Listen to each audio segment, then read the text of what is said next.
Aujourd'hui, il y a trop de voix qui parlent aux chrétiens qu'on appelle le Saint-Esprit, mais qui te disent des choses qui ne se réalisent jamais. Et tu n'éprouves pas les esprits. Pour toi, dès l'instant que tu as une vie de prière, alors il n'y a que Dieu qui te parle. Parce que tu es tellement rempli du feu qu'il n'y a aucun démon qui peut s'approcher de toi. Tu te vois comme un dragon enflammé. Déjà, quand tu respires, c'est comme un pot d'échappement. Le feu sort tellement parce que tu es une femme de prière, une femme de jeûne. Donc tu te dis que tu pries 4 5 heures de temps. Donc maintenant, les démons ne peuvent pas. Où je suis là, j'ai tellement de vie de prière que si quelqu'un me parle, c'est forcément Dieu.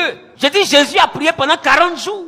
Et la Bible a précisé pendant 40 nuits, sans manger, pendant les 40 jours, rempli du Saint-Esprit. Tu sais, il y a rempli du Saint-Esprit de l'église. Et puis il y a rempli de Jésus. Quand Jésus est rempli du Saint-Esprit, il est bé. C'est-à-dire que toute la plénitude du Père réside en lui. Parce que la Bible dit que Dieu a voulu que la plénitude du Père puisse résider en lui. Donc il avait toute la plénitude, toute la présence du Saint-Esprit en lui. Après 40 jours, il est plein du Saint-Esprit. Mais la présence massive, totale du Saint-Esprit dans Jésus n'a pas empêché le diable de s'adresser à lui. Satan n'a pas eu peur de la plénitude qui était en Jésus. Le premier esprit qui lui a parlé s'appelait Lucifer. Ça veut dire que tu peux sortir de 21 jours de jeûne. Et le premier esprit qui commencera à te parler sera Belzébul. Or toi tu te dis qu'après 21 jours Dieu a commencé à me parler. Mais ton Dieu là, tu ne veux pas qu'il te dise des choses qui ne se réalisent jamais. Or le Dieu que je te prêche n'est pas un homme pour mentir. Mais toi ton Dieu a dit des choses et apparemment il t'a menti, il t'a braqué. Tu as attendu des élévations, des miracles depuis des années sans jamais voir. Et quand tu finis par ne pas voir, toi-même tu essaies de donner une explication à l'échec de la prophétie. Non, c'est parce que peut-être je n'ai pas bien fait. Non, c'est parce que peut-être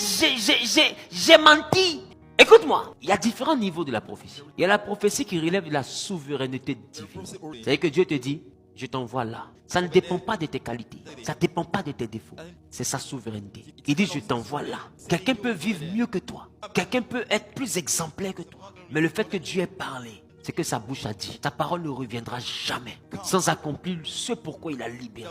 Et il y a aussi le message que Dieu te donne qui est suivi d'une condition qui peut être une alliance. Ça veut dire, si tu obéis en mettant en pratique. Donc si Dieu te promet une chose, que cette chose est liée à un engagement de toi, il te dira clairement de quel engagement il s'agit. Pour que Dieu travaille avec Samson, il lui a dit clairement tes cheveux ne doivent pas être rasés. Donc s'il y a quelque chose qui peut obstruer, ou bien qui peut mettre à mal l'exécution de ta promesse, Dieu prendra toujours le soin de te dire. Mais sache que tout ton comportement ne peut pas remettre en cause ta prophétie. Parce que si tout ton comportement remet en cause ta prophétie, c'est que Dieu veut bénir un saint. Or, c'est lui seul qui est saint. À quel moment ton comportement sera exemplaire au point de mériter une prophétie? Même si tu n'as pas volé,